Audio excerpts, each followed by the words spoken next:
Lubog na naman sa baha ang buong Pilipinas. Hindi lang ang Metro Manila, pati ang nasa Northern Luzon, Central Luzon, Southern Luzon. Everywhere you look, puro tubig. Ito ay pagpapakilala at pagpapakita sa ating lahat ng failed flood control projects ng pamahalaan na ito. Ito si Attorney Michael Perario. Pag-usapan natin yan. Sabi ko sa inyo noon, itong impeachment proceedings na ito, hindi itong kailangan ng Pilipinas. Ang kailangan natin ay mga konkretong solusyon tungkol sa mga paparating na problema nitong dadating ng mga bagyo, mga pagbaha, at saka itong Super El Nino na kasunod nito. Pero nasaan ang ating pamahalaan? Ang prioridad niya, impeachment, racket, Pax Silica. Kung ano na pa ang mga bagay, mga pangako na hindi naman pakikinabangan sa pangmadalian ng sambayan ng Pilipino. At recently nga ay nung ito namang balita nung doon sa pagbaliktad ng apat na marino, na ayun ay lumulutang yung balita na sila ay nabayaran ng 20 milyong piso daw para sa kanilang pagbaliktad. Para sa maraming Pilipino, hindi naman nahihirapan kaming paniwalaan ang storya na yan. Kasi nakita na natin yan ng paulit-ulit dito sa uling taon, na 3 taon na nakalipas mula noong 2023. Ay patuloy na itong mga pag-ikot ng balita sa korupsyon at katiwalian. At habang pinagtatakpan ng pamahalaan ito sa mga sarswela at mga kung ano-anong mga issue upang iligaw ang taong bayan tungkol sa kung ano ang tunay na kalalagayan ng ating bansa, ito ang kalikasan, ito ang Panginoon, at inilalatag sa ating mga muka sa kasalukuyan kung nasaan tayo bilang isang bansa.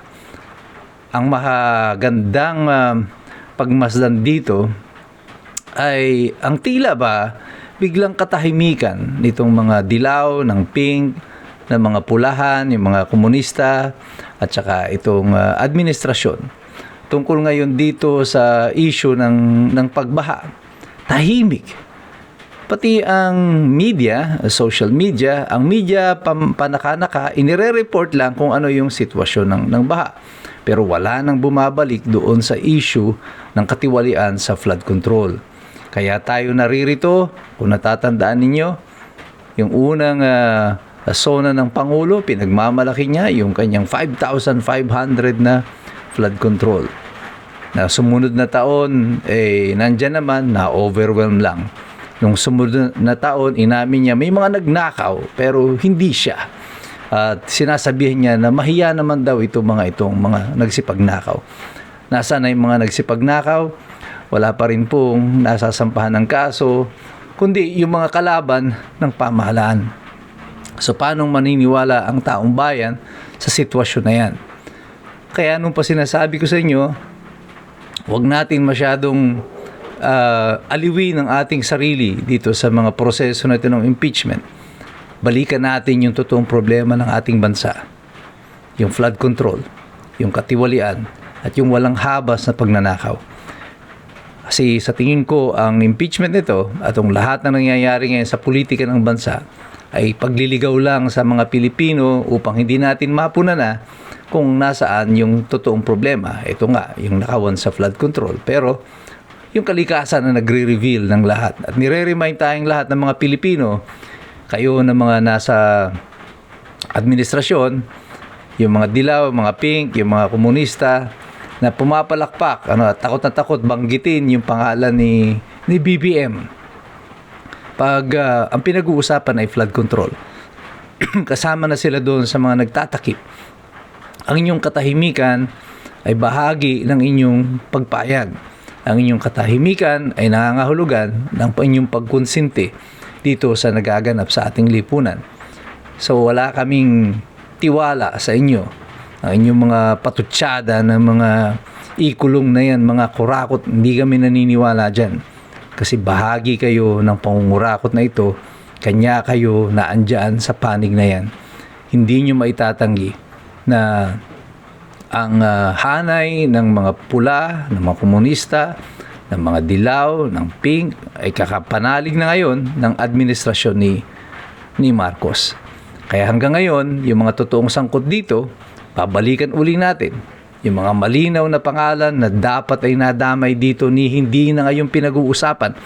At ngayon itong si Erwin Tulfo ay sinasabi niya na hindi niya na iimbestigahan talaga yung flood control. Ipapasa na daw niya sa ombudsman. Bakit nga naman niya iimbestigahan?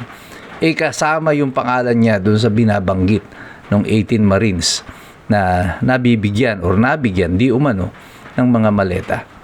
So, natural lang talaga na hindi mo nabuksan ito.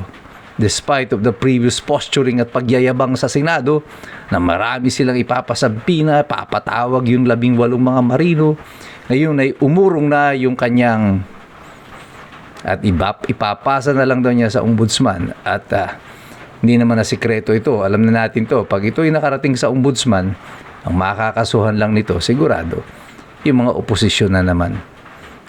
At yan ang kalalagayan natin ngayon.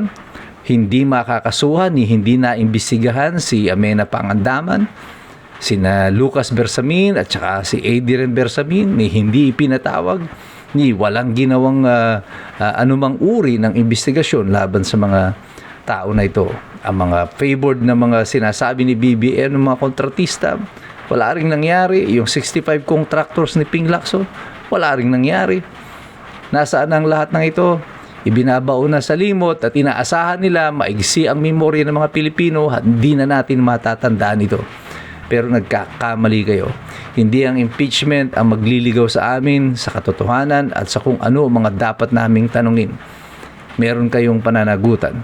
Ang administrasyon na ito ay bahagi ng malawakang nakawan, ang pinakamalaking nakawang naganap dito sa kasaysayan ng Pilipinas. At walang matinong Pilipino ngayon ang naniniwala sa inyo na walang kinalaman dito ang pinakamataas na opisyal ng ating pamahalaan. Maaaring yung mga pink, yung mga dilaw, yung mga komunista, at syempre yung mga loyalista, mauuto nyo tungkol dyan. Pero hindi ang mga ordinaryong Pilipino, hindi mga iskumbro. Kasi patuloy kami sa aming pagmamasid, sa aming pakikilahok, sa aming pag-aaral. Kasi alam naming lahat, mahirap makialam ang taong walang alam. God bless you. God bless us all. Mabuhay ang Republika ng Pilipinas. We are the resistance.